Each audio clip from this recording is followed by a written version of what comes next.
దిగులుగా ఉన్నారు? పార్వతి, దిగులుగా ఎందుకు కనిపించను? ఎందుకంటే ఒక ఆడపిల్ల తనకి పెళ్లి చేయాలి కదా. మన ఆనందం 2 సంవత్సరాల వరకే. ఇప్పుడు తనది ఆడుకొని చదువుకొని వయసే కదా. మన కూతురికి ఎంత త్వరగా పెళ్లి చేస్తే మనకు అంత భారం తగ్గుతుంది.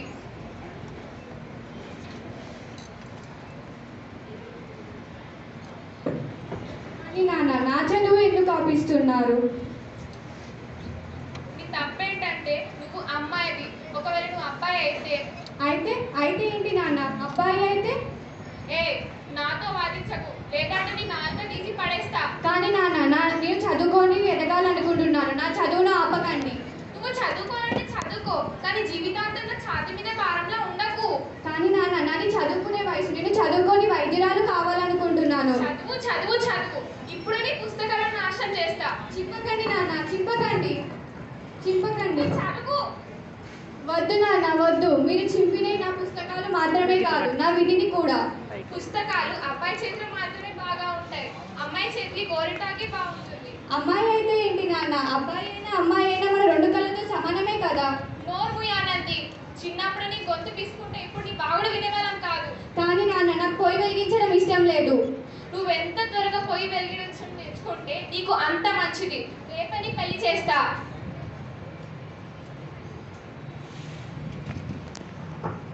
అలా ఆనందికి బలవంతంగా పెళ్లి చేసి అత్తారింటికి పంపించాడు. పెళ్ళైనాక కొద్ది రోజుల తర్వాత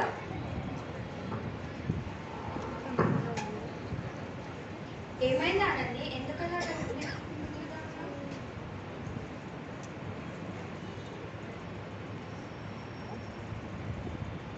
ఓ నువ్వు చదువుకో, నేను నిన్ను చదివిపిస్తా. సరే అండి, నేను చదువుకుంటా.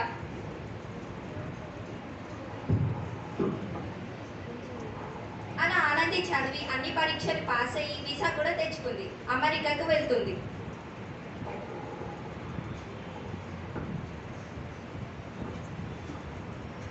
సరే అండి, నేను వెళ్తున్నా.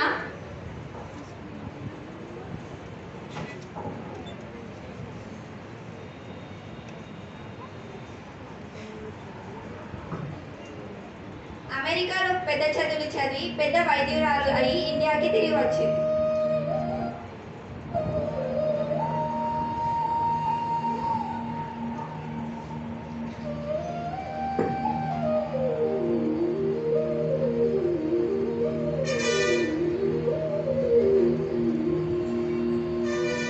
ఏమైందండి ఇలా దిగులుగా ఉన్నారు?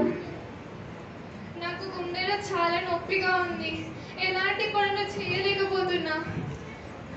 సరేనండి, ఒక కొత్త డాక్టర్ అమెరికాలో చదువుకొని వచ్చిందంట. మనం అక్కడికి వెళ్ళి చూపించుకుందాం. సరే పద.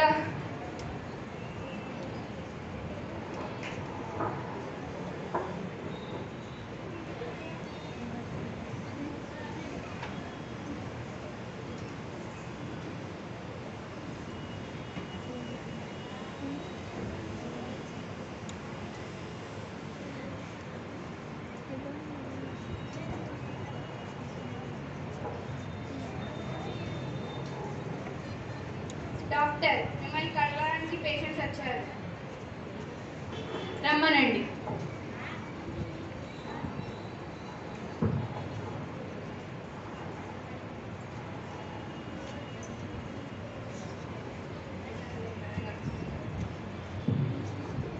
ఏమైందండి? నాకు గుండెలో చాలా నొప్పిగా ఉంది.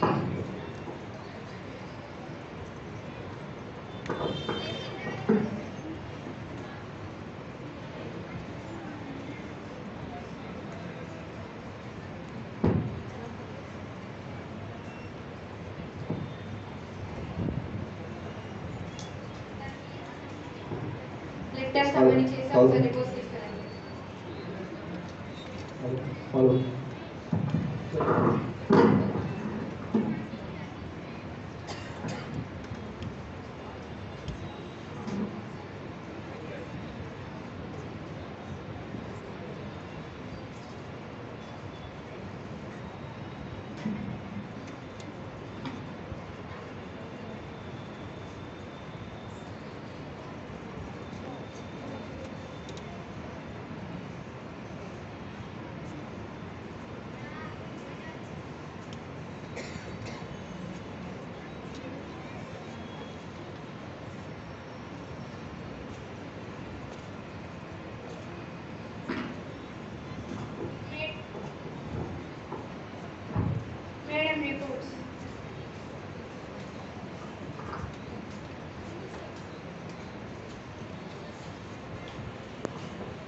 గారి వాళ్ళ వైఫ్ని రమ్మనండి.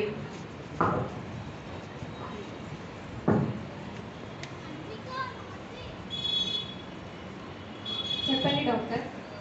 మీ భర్త గుండెల్లో హోల్ ఉందండి. త్వరగా ఆపరేషన్ చేయకపోతే తన ప్రాణాలకే ప్రమాదం. ఎవరమ్మా నువ్వు? నీ గొంతు ఎక్కడో విన్నట్టుంది. నేనమ్మా, నీ కూతుర్ని. నువ్వా డాక్టర్? ఎలా? అవునమ్మా, నేనే. నా భర్త నన్ను పై చదువులు చదివించి నన్ను వైద్యురాలిని చేశాడమ్మా.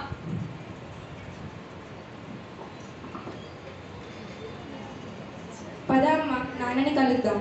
వద్దమ్మా వద్దు, నాన్న దగ్గరికి వెళ్తే తను ఆపరేషన్ చేసుకోడు నేనని తెలిస్తే. సరే అమ్మా, నేను వెళ్తున్నా.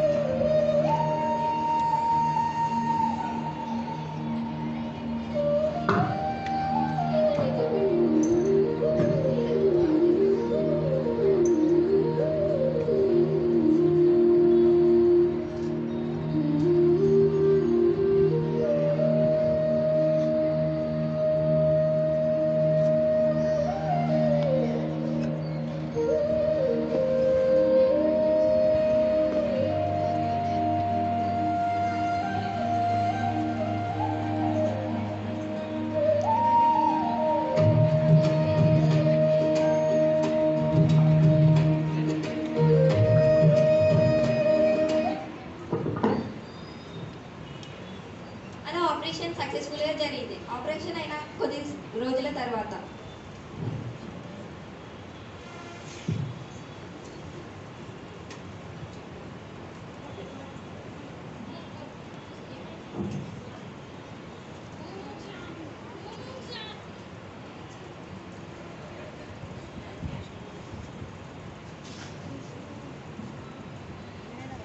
ఏమైందండి అలా ఉన్నారు? నాకు ఒకసారి ఆపరేషన్ చేసిన డాక్టర్ దగ్గరికి తీసుకువెళ్ళావా? సరే అండి.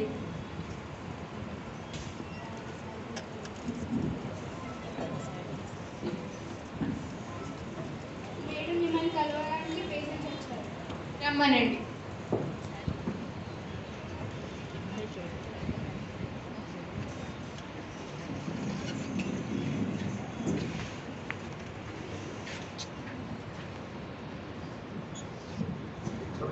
ఇప్పుడు మీకు ఎలా ఉంది? మీకు చాలా ధన్యవాదాలండి, నా ప్రాణాలు కాపాడినందుకు. తను ఏమనుకుంటున్నారండి? తను మన కూతురు. కూతురా? మన కూతురా?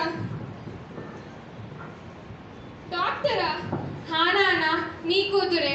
ఎవరిలో మీరు పెళ్లి మరియు భర్తను చూశారో అదే కూతుర్ని నాన్న.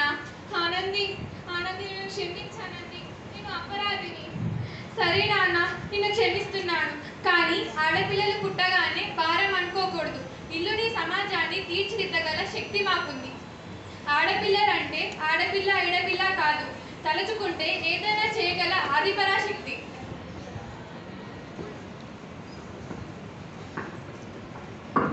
ధన్యవాదాలు.